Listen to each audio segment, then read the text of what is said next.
போன அத்தியாயங்களில் பரஞ்சோதி சிறைச்சாலையில் அடைக்கப்பட்டிருக்கான். அவனை காப்பாத்துறதுக்கு யாரோ கயிறை போட்டு உதவி பண்ணுறாங்க. அவனும் அந்த கயிறை பிடிச்சிட்டு மேலே ஏறுறான் அப்படின்னு பார்த்தோம். அதுக்கு முன்னாடி அரங்கேற்றம் தடைப்பட்டு ஊருக்கு திரும்பிக்கிட்டு இருக்க சிவகாமியும் ஆயனரும் மதையான கிட்ட மாட்ட பார்க்குறாங்க.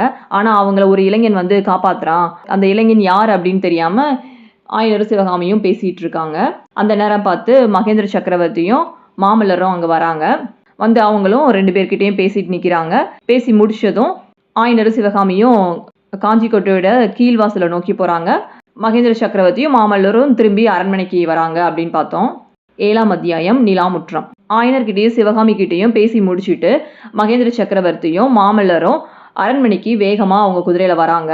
அவங்க அரண்மனை பக்கத்தில் வந்ததும் அரண்மனை முன்வாசலில் காவல் புரிஞ்சுட்டு நிற்பாங்க இல்லையா, அந்த வீரர்கள்லாம் மன்னரையும் இளவரசரையும் பார்த்தனையும் வாழ்த்து வழி எழுப்புறாங்க. சக்கரவர்த்தி பெருமான் வாழ்க, மாமல்ல மகாவீரர் வாழ்க அப்படின்னு முழக்கமிடுறாங்க. அது போக அங்கே வரிசையாக நிற்கிற குதிரைகளோட கனைப்பொலியும் சேர்ந்து ஒரே ஆரவாரமாக இருக்குது. மன்னரும் இளவரசரும் அந்த அரண்மனை முன்வாசலை தாண்டி அப்படியே உள்ளே போகிறாங்க. அங்கே ஒரு நிலா முற்றம் இருக்குது. அதாவது அரண்மனையோட அந்த முன்வாசலுக்கும் அரண்மனையோட உள்வாசலுக்கும் இடையில ஒரு திறந்த வெளியில் பெரிய இடம் இருக்குது. அங்கே அப்படியே நிலா வெளிச்சம் நல்லா இருக்குது. அங்கே பல வீரர்கள் அப்படியே வரிசையாக அணிவகுத்து நிற்கிறாங்க. அவங்களும் இவங்க 2 பேரையும் பார்த்தனையும் வாழ்த்து முழக்கம் போடுறாங்க. அந்த வீரர்கள் கூட்டத்திலேருந்து ஒருத்தர் மட்டும் முன்னாடி நிற்கிறாரு. அவர் யார் அப்படின்னு பார்த்தா சேனாதிபதி கலிப்பகையார். அவர் முன்னாடி மன்னரை வணங்கி பணிவோட நிற்கிறாரு. மன்னர் அவரை பார்த்துட்டு, சேனாதிபதி, தூதர்களுக்கு எல்லா விஷயமும் சொல்லியாச்சா? புறப்படுறதுக்கு தயாராக இருக்காங்களா அப்படின்னு கேட்குறாரு. ஆமாம் மன்னா, எல்லாருக்கும் சொல்லியாச்சு. ஒவ்வொருத்தவங்களும் எந்தெந்த பக்கம் போகணும்னு சொல்லிட்டேன். கிளம்புறதுக்கு தயாராக இருக்காங்க. நீங்கள் கட்டளையிட்டா உடனே கிளம்பிடுவாங்க அப்படின்னு சொல்கிறாரு. மன்னர் இளவரசரை பார்த்து, குழந்தாய், உன்னோட அம்மா ரொம்ப கவலையோடு இருப்பாங்க. அவகிட்ட போய் என்ன விஷயம்னு சொல்லு. 2 பேரும் சாப்பிட்டு முடிச்சுட்டு மேல் மாடத்துக்கு போங்க. நானும் இந்த தூதர்கள்லாம் அனுப்பிட்டு அங்கே வந்துடுறேன் அப்படின்னு சொல்கிறாரு. மன்னர் இதுக்கு முன்னாடி ரொம்ப காலமாக சமணராக இருந்தார் அப்படின்னு பார்த்தோம். அப்போ அவர் இரவு உணவு சாப்பிட்றது கிடையாது. இப்போ சைவராக மாறினதுக்கு அப்புறமும் அந்த வழக்கத்தை கடைபிடிக்கிறாரு. ராத்திரி சாப்பிட்றது கிடையாது. சரிப்பா, இதோ போகிறேன். ஆனால் எல்லா படையுமே சேர்ற வரைக்கும் காத்திருக்கணுமா? இப்போ தயாராக இருக்கிற படைகள் உடனே போருக்கு புறப்படலாம்ல? அதை பற்றி யோசிக்கலாம் குழந்தாய். நீ போய் அம்மாவை பாரு அப்படின்னு சக்கரவர்த்தி சொல்கிறாரு. மாமல்லர் போனதுக்கப்புறம் மகேந்திரர் சேனாதிபதியை பார்த்து, கலிப்பகையாரே, தூதர்கள்கிட்ட சொல்லி அனுப்ப வேண்டிய செய்தி இதுதான். தொண்டை மண்டலத்திலையும் சோழ மண்டலத்திலையும் உள்ள ஒவ்வொரு பகுதியிலையும் படை திரட்டணும். ஒரு படைக்கு 1000 வீரர்கள் இருக்கணும். அவங்க புறப்படுறதுக்கு தயாராக இருக்கணும். நம்ம செய்தியை அனுப்பின உடனே அவங்க கிளம்பிடணும் அப்படின்னு சொல்கிறாரு. அப்புறம் கோட்டையை பாதுகாப்பதற்கு தேவையான ஏற்பாடெல்லாம் செஞ்சாச்சுல்ல அப்படின்னு கேட்குறாரு. ஆமாமண்ணா, துறவிகளை தவிர வேற யாரையும் விசாரிக்காமல் கோட்டைக்குள்ளே விடக்கூடாதுன்னு கட்டளை போட்டிருக்கேன். கோட்டைக்குள்ளேருந்து யார் வெளியே போனாலும் அவங்க என்ன செய்கிறாங்க ஏது செய்கிறாங்க அப்படின்னு கண்காணிக்க சொல்லியிருக்கேன். நகரத்துக்குள்ளேயும் யாராவது சந்தேகப்படுற மாதிரி இருந்தாங்கன்னா அவங்களையும் சிறைப்படுத்தி காவலில் வைக்க சொல்லியிருக்கேன் அப்படின்னு சேனாதிபதி சொல்கிறாரு. கோட்டை சுவரெல்லாம் பழுது பார்த்தாச்சா சேனாதிபதி? இந்த பல்லவ சாம்ராஜ்யம் நிலைச்சு நிற்க போகிறது இந்த கோட்டையோட பாதுகாப்பை பொறுத்தே இருக்கலாம். பல்லவ ராஜ்யத்தை பாதுகாக்கிறதுக்கு காவிரி முதல் கிருஷ்ணா நதி வரை லட்சக்கணக்கான வீரர்கள் காத்திருக்கிறாங்களே மன்னா அப்படின்னு சொல்கிறாரு. உண்மைதான். ஆனால் அவங்க வெறும் கையினால் சண்டை போட முடியாதுல்ல. அந்த லட்சக்கணக்கான வீரர்களுக்கு தேவையான ஆயுதங்கள்லாம் இருக்கா அப்படின்னு கேட்குறாரு. அப்படியே சேனாதிபதி அமைதியாக இருக்காரு. கீழே சோழ நாட்டில் வேலும் வாளும் நல்லா செய்வாங்க போல. யானை மேலே எரிஞ்ச அந்த வேலை பார்த்தீங்களா? இல்லையே மன்னா, மாமல்லன் கிட்ட அந்த வேல் இருக்கு. அதில் மாமாத்திரர் அப்படின்னு எழுதியிருக்கு. மாமாத்திரங்கிற பட்டம் கீழே சோழ நாட்டில் உள்ளவங்களுக்குரியது தானே? ஆமாம் மன்னா. அப்போ அந்த வேலை எரிஞ்சவன் கீழே சோழ நாட்டை சேர்ந்தவனாக தான் இருக்கணும். அவனை அவசியம் கண்டுபிடிக்கணும். அந்த மாதிரி வேல் எறியக்கூடிய வீரர்கள் ஒரு 1000 பேர் இருந்தாங்கன்னா இந்த கோட்டை பாதுகாப்பை பற்றி கவலைப்படையே தேவையில்லை. பல்லவ படையில தான் எத்தனையோ 1000 வேல் வீரர்கள் இருக்கிறாங்களே மன்னா. அந்த வேலை எரிஞ்சவன் 16,000ல் ஒருத்தன். அவனை கட்டாயம் கண்டுபிடிக்கணும். சேனாதிபதி அமைதியாக இருக்கிறாரு. அப்புறம் இன்னொரு விஷயம், அந்த துறவிங்களை பற்றின கட்டளையை நீங்கள் மாற்றிடணும். ஆயனரையும் அவர் மகள் சிவகாமியும் பார்த்துட்டு அங்கே திரும்பி வரும்போது ஒரு சந்தோட முனையில் ஒரு துறவி நின்றுக்கிட்டு இருந்தாரு. பார்த்ததும் சட்டுன்னு மறைஞ்சிக்கிட்டாரு. அப்படியா? கட்டளை என்ன பிரபு? ராஜ விகாரத்தின் மேலே ஒரு கவனம் வைங்க. புதுசாக வந்திருக்க புத்த துறவி யாருன்னு பார்க்கணும். சரி மன்னா, உடனே ஏற்பாடு செய்கிறேன். அப்புறம் கலிப்பகையார் ஒவ்வொரு தூதுவரையும் கூப்பிட்டு மன்னர்கிட்ட இவங்க இந்தந்த பக்கம் போகிறாங்க அப்படின்ட்டு அறிமுகப்படுத்தி வைக்கிறாரு. அந்த தூதுவர்களும் தனித்தனியாக போய் மன்னரை வணங்கிட்டு அவங்கவுங்க குதிரை மேலே ஏறி ரொம்ப வேகமாக போகிறாங்க. 8ஆம் அத்தியாயம் புவன மகாதேவி. மாமல்லர் வந்து அவங்க அப்பா சொல்கிறத கேட்டுட்டு அந்த அரண்மனை நிலா முற்றத்தெல்லாம் கடந்து அரண்மனை உள்வாசல் கிட்ட போகிறாரு. அவர் போனதும் அங்கேருந்து குதிரையிலேருந்து இறங்குறாரு. அங்கே தயாராக இருக்கிற அந்த பணியாட்கள் வந்து அவர்கிட்ட இருந்து குதிரையை வாங்கிட்டு அப்படியே ஓரமாக கொண்டு போகிறாங்க. அந்த அரண்மனை வந்து ரொம்ப அழகாக ரொம்ப பெருசாக இருக்குது. மாமல்லர் வந்து அதுக்குள்ளே ரொம்ப வேகமாக நடந்து போகிறாரு. அவர் போகிற வழியில் வெளிச்சத்துக்கு அங்கே உள்ள பணியாட்கள் வந்து தீபம் ஏற்றிக்கிட்டே போகிறாங்க.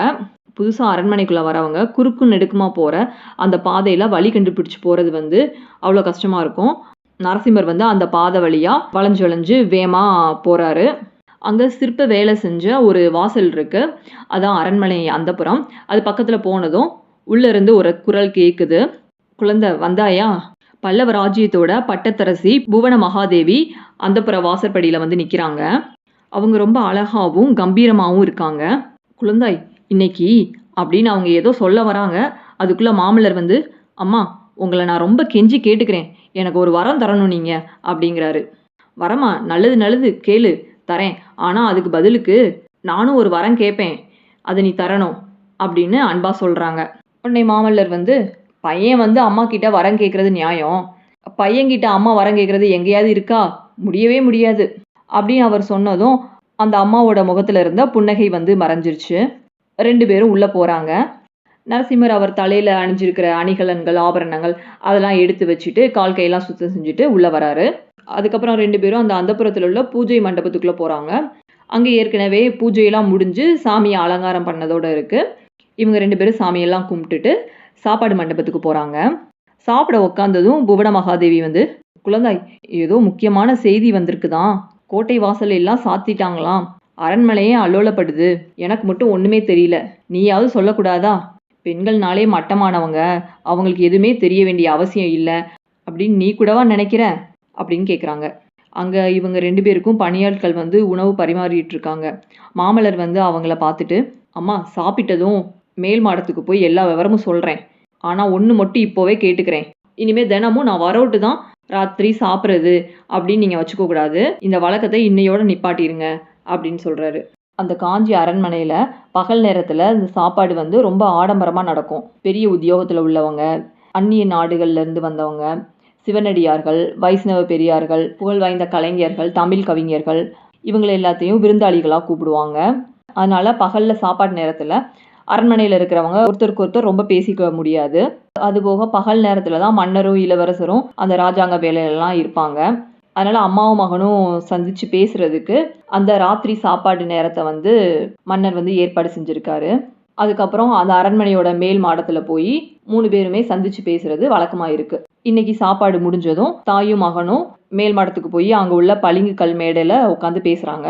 நிலா வெளிச்சத்தில் மூழ்கி இருக்கிற அந்த காஞ்சி நகர் வந்து அன்னைக்கு என்றைக்குமே இல்லாத அமைதியாக இருந்தது. நரசிம்மருடைய மனசும் அந்த நகரத்தோட கீழ்கோட்டை வாசலுக்கு போகுது. இப்போ அந்த கோட்டை வாசலை தாண்டி ஒரு பல்லக்கு போயிட்டுருக்கோம். அந்த பல்லக்கில் ஆயனரும் அவரோட மகளும் உட்காந்துருப்பாங்க. அவங்களுக்கு தான் இன்னைக்கு எப்பேற்பட்ட ஆபத்து வந்தது. அந்த மத யானையின் மேலே வேலை எறிஞ்ச வீரன் யாராயிருப்பான்? மகனும் அவனே பேசுவான் அப்படின்ட்டு அவங்க அம்மா வந்து ரொம்ப நேரம் காத்திருக்கிறாங்க. அப்புறம் அவன் ஏதோ ஆழ்ந்து சிந்திக்கிறத பார்த்துட்டு குழந்தாய் அப்படிங்கிறாங்க. உடனே மாமல்லர் வந்து கனவுலேருந்து எந்திரிச்சு வந்தவர் போல அவங்க அம்மாவை பார்க்குறாரு. அம்மா அம்மா நான் உங்ககிட்ட விரும்பிய வரத்தை நான் இப்போவே கேட்டுறேன், உங்களுக்கு புண்ணியமாக போகும். என்ன குழந்தைன்னு கூப்பிடாதீங்க, நான் என்ன பச்சை குழந்தையா? பல்லவ ராஜ்யத்தில் புகழ்பெற்ற மல்லர்களை எல்லாம் ஜெயித்து மாமல்லன்னு பட்டம் வாங்கியிருக்கேன். அதுக்கப்புறமும் என்னை குழந்தைன்னு சொன்னால் நான் என்ன பண்ணுறது? அப்பா என்னடானா இன்னும் என்ன தொட்டிலில் கிடக்கிற குழந்தையாவே எண்ணி நடத்துகிறாரு. உங்கள் 2 பேருக்கு இடையிலையும் நான் சிக்கிக்கிட்டு அதுக்கு என்ன செய்கிறது? பெற்றவங்களுக்கு மகன் எப்போதும் குழந்தைதான் அப்படிங்கிற குரலை கேட்டு அம்மா மகனும் திரும்பி பார்க்குறாங்க. அவங்களுக்கே தெரியாமல் அவங்களுக்கு பின்னாடி மகேந்திர சக்கரவர்த்தி வந்து நிற்கிறாரு. 2 பேரும் பயபக்தியோடு எழுந்து நிற்கிறாங்க. மகேந்திரர் வந்து பளிங்கு மேடையில் வந்து உட்காந்ததும் புவன மகாதேவியும் மாமல்லரும் உட்காடுறாங்க. தேவி குழந்தை ஏதாவது சொன்னானா அப்படின்னு சக்கரவர்த்தி கேட்குறாரு. இன்னும் ஒன்றும் சொல்லலை, உங்களை பற்றியும் என்னை பற்றியும் குறை தான் சொல்லிட்டு இருந்தான். குறை சொல்லாமல் வேற என்ன சொல்லட்டும் அப்பா? பல்லவ ராஜ்யத்துக்குள்ள அந்நியர் நுழைஞ்ச செய்தி கேட்டதும் நம்ம அப்படியே கையை கட்டிட்டு சும்மா உட்காந்துருக்கிறதா? சேனாதிபதி கலிப்பகையார் படை திரட்டுறதுக்குள்ள கலியுகமே முடிஞ்சிரும் போல இருக்கே. இப்போ இந்த நேரம் நம்ம படை வந்து போருக்கு கிளம்பியிருக்க வேணாமா அப்படின்னு கொந்தளிச்சு பேசுகிறாரு மாமல்லர். பல்லவ ராஜ்யத்தில் அந்நியர் நுழைஞ்சாங்களா? இது என்ன? அப்படின்னு புவன மகாதேவி வியப்போட கேட்குறாங்க. ஆமா தேவி, கொஞ்சம் நஞ்சம் இல்லை, பெரும் படைகளோட திடீர்னு நுழைஞ்சிருக்காங்க.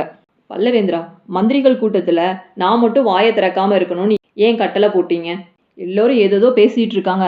என் மனசு ரொம்ப கொதிச்சிட்டு இருந்தது, ரொம்ப அடக்கிட்டு உட்காந்துருந்தேன். மாமல்லரோட பேச்சை மறுத்து சக்கரவர்த்தி வந்து புவன மகாதேவியை பார்த்து சொல்றாரு. தேவி, நரசிம்மன் வந்து இன்னும் குழந்தையா தான் இருக்கான். வந்திருக்கிற யுத்தம் வந்து எப்படிப்பட்டது அப்படிங்கிறத அவன் புரிஞ்சுக்கவே இல்லை. 2 பேரும் கேளுங்க. வாதாபி மன்னன் புலிகேசி வந்து பெரும் படையோட துங்கபத்ர நதியை தாண்டி நமது ராஜ்யத்துக்குள்ள நுழைஞ்சிட்டான். அவனோட படையில லட்சக்கணக்கான வீரர்கள் இருக்கிறாங்களாம். ஆயிரக்கணக்கான யானைகள் வந்து இருக்குதாம். பெரிய பெரிய காளைகள் பூட்டிய 100கணக்கான வண்டிகள் வந்து தொடர்ந்து வந்துட்டு இருக்கான். 16,000 கணக்கான குதிரை வீரர்கள் வந்து வர்றாங்களாம். இவ்வளவு பேர் வராங்கன்னா புலிகேசி வந்து இந்த யுத்த ஏற்பாடை வந்து ரொம்ப நாளா செஞ்சுட்டு வந்திருக்கான். நமது ஒற்றர்கள் தான் எப்படியோ கவனிக்காம விட்டுருக்காங்க. நம்மளோட எல்லை காவல் படையையும் புலிகேசியோட ராட்சச படை சீக்கிரமா முறியடிச்சிட்டு ரொம்ப வேகமா முன்னேறி வந்துட்டு இருக்கு. அந்த படையை தடுத்து நிறுத்துறதுக்கு தேவையான படைபலம் வந்து இப்போது நம்ம கிட்ட இல்ல. அங்கங்க நம்ம படைகள் வேற பின்வாங்கி வந்துட்டு இருக்கு. பல்லவ ராஜ்யத்துக்கு வந்திருக்கிற அபாயம் வந்து ரொம்ப பெருசு. ஆனாலும் சிவனோட அருளால முடிவா வெற்றி நமக்கு தான் கிடைக்க போகுது. அதை பத்தி சந்தேகமே தேவையில்லை. அப்பா பேசி முடிக்கிற வரைக்கும் பொறுமையோட கேட்டுக்கிட்டு இருந்த நரசிம்மர் வந்து, அப்பா, பல்லவ படை பின்வாங்கி வருதா? இது என்ன அவமானம்? இப்பவே எனக்கு அனுமதி கொடுங்க. அப்பா, நம்ம கிட்ட இப்ப தயாரா இருக்கிற படைகளை கூட்டிட்டு நான் உடனே புறப்படுறேன் அப்படிங்கிறாரு. பொறு நரசிம்மா, பொறு. பல்லவ படைய நீ நடத்தி செல்ற காலம் வந்து ஒரு நாள் வரும். அது வரைக்கும் பொறுமையா இருந்து நான் சொல்றத கேட்டு நட. இன்னைக்கு ராத்திரி ஒரு முக்கியமான வேலை இருக்கு, என்னோட வரியா? கேட்கவா வேண்டும், வரேன்பா. தேவி, நரசிம்மனை இன்னையில இருந்து நான் குழந்தைய நடத்த போறதில்ல, ஒரு நண்பனா நடத்த போறேன். மந்திரிகள் கூட்டத்துல கலந்து கொள்ற உரிமையையும் இன்னையில இருந்து அவனுக்கு நான் கொடுக்குறேன். நீயும் இன்னையில இருந்து அவனை குழந்தைன்னு அழைக்க வேண்டாம் அப்படின்னு சக்கரவர்த்தி சொல்றாரு. புவன மகாதேவியை தூங்குறதுக்கு போக சொல்லிட்டு தந்தையும் மகனும் அரண்மனையிலேருந்து வெளியேறி போறாங்க. இந்த காணொளி உங்களுக்கு பிடிச்சிருந்துச்சுன்னா லைக் பண்ணுங்க, ஷேர் பண்ணுங்க, மறக்காம சப்ஸ்கிரைப் பண்ணுங்க. நன்றி.